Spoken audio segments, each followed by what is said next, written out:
मेरा नाम है हरिया, मैं काम करता हूँ बहुत बढ़िया, खाता हूँ खाना और रोज गाता हूँ गाना। अरे यार, आज तो बहुत देर हो गई। इस खतरनाक जंगल को देखकर तो मेरे हाथ पैर ठंडे हो गए हैं। अगर मैं वक्त पर गांव नहीं पहुंचा तो मालिक बहुत नाराज हो जाएंगे। तभी हरिया को एक आवाज सुनाई देती है। सुनिए हरु जी। अरे, ये आवाज किसने दी? तभी हरिया को सामने कुछ दूर एक औरत खड़ी दिखाई देती है। अरे भाई, ये औरत अकेली इतनी रात को इस जंगल में क्या कर रही है? चलकर पूछना पड़ेगा। फिर हरिया अपनी बैलगाड़ी उस औरत के सामने लाकर रोक देता है और उससे पूछता है। अरे सुनिए, आप इतनी रात को इस खतरनाक जंगल में अकेली क्या कर रही हैं? तभी वो औरत मीठी आवाज में कहती है, अरे हरु जी, आप आ गए। मैं कब से आपका इंतजार कर रही थी। वैसे तो यहाँ से काफी लोग गुजर चुके हैं, लेकिन मैं खास आपका इंतजार कर रही थी। अच्छा, तुम सच कह रही हो? मुझे तो यकीन नहीं हो रहा है। वो क्या है ना, आज तक किसी ने मुझसे इतने प्यार से बात नहीं की। हाँ हाँ हरु जी, मैं सच कह रही हूँ। अब देर मत करिए और जल्दी से मुझे मेरे घर तक छोड़ दीजिए। हाँ हाँ, कौन सी बड़ी बात है, अभी छोड़ देता हूँ।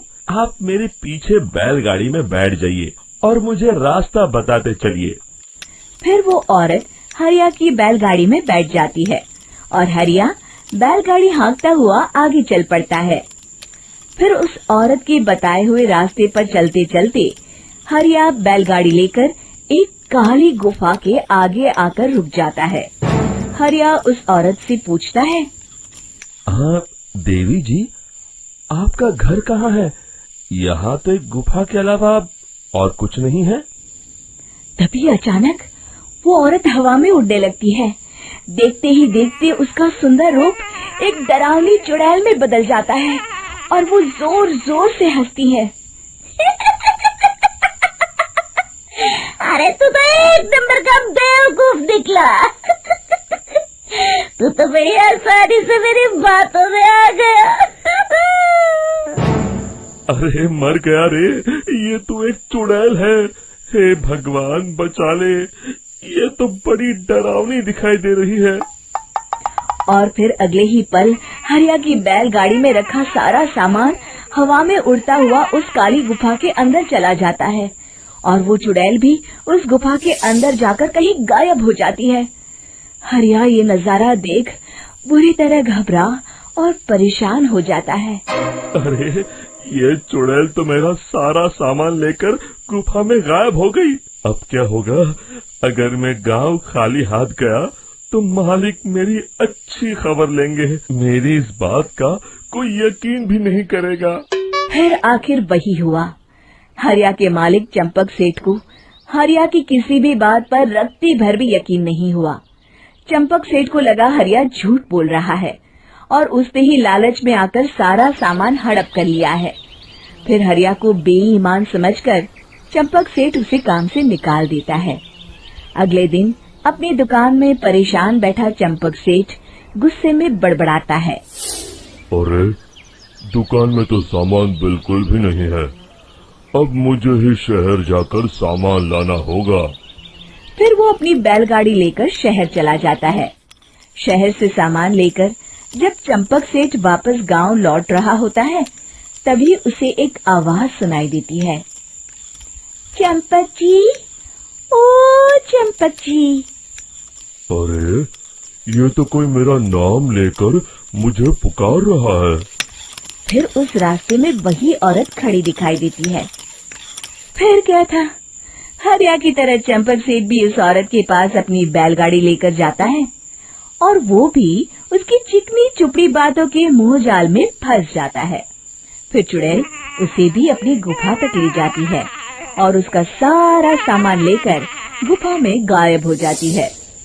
बेचारा चंपक सेठ लाचार होकर खाली हाथ गांव लौट आता है। फिर ये उस जंगल में रोज की बात हो जाती है। जो कोई भी शहर से कुछ लेकर गांव की तरफ लौटता, वो चुड़ैल उसे बेवकूफ बनाकर उसका सारा सामान लेकर गुफा में गायब हो जाती। एक दिन हरिया एक लकड़हारे को उसी जंगल की तरफ जाते हुए देखता है।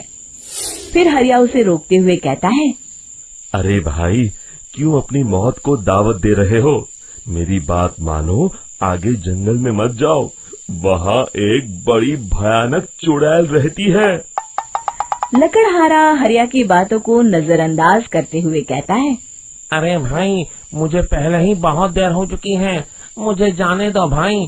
शाम तक लकड़ियाँ काट कर शहर के बाजार में बेचना है।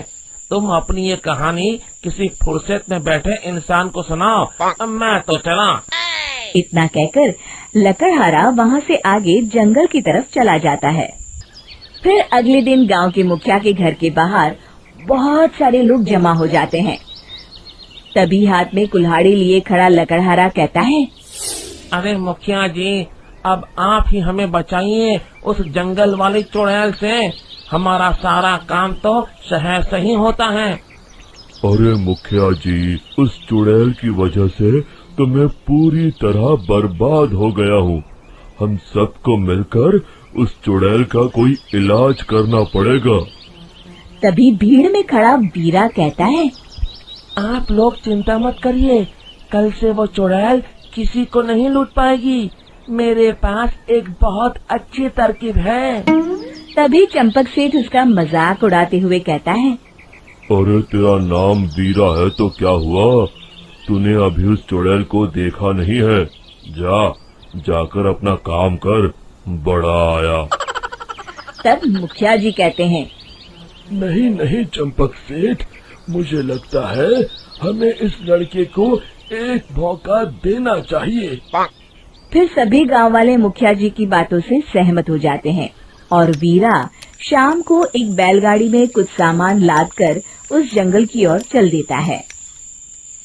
वीरा, ओ वीरा, कहाँ जा रहा है? तभी वीरा मुड़ के देखता है, वही चुड़ैल एक औरत के रूप में खड़ी है। अरे बहन जी, मैं आपको ही ढूंढ रहा था। देखिए, मैं आपके लिए क्या लाया हूँ। अरे वाह, तो खुद मेरे लिए इतना सामान लाया है। तू ही अकेला गांव में समझदार है। जरा देखो, मैं भी खोल के, बड़े भूख लगी है। जैसे ही चुड़ैल उस सामान पर से कपड़ा हटाती है, एक भगवान शिव की तेज रोशनी उसके अंदर मूर्ति से निकलती है और चुड़ैल अपने असली रूप में आकर जलने लगती है। अरे मैं जल रही हूँ, बचाओ! बचाओ! ओम नमः शिवाय, मर गई मैं! देखते ही देखते वो चुड़ैल राख के साथ उड़ जाती है और सभी गांव वाले भी वहां आ जाते हैं। शिक्षा बुराई पे सदा अच्छाई की ही जीत होती है।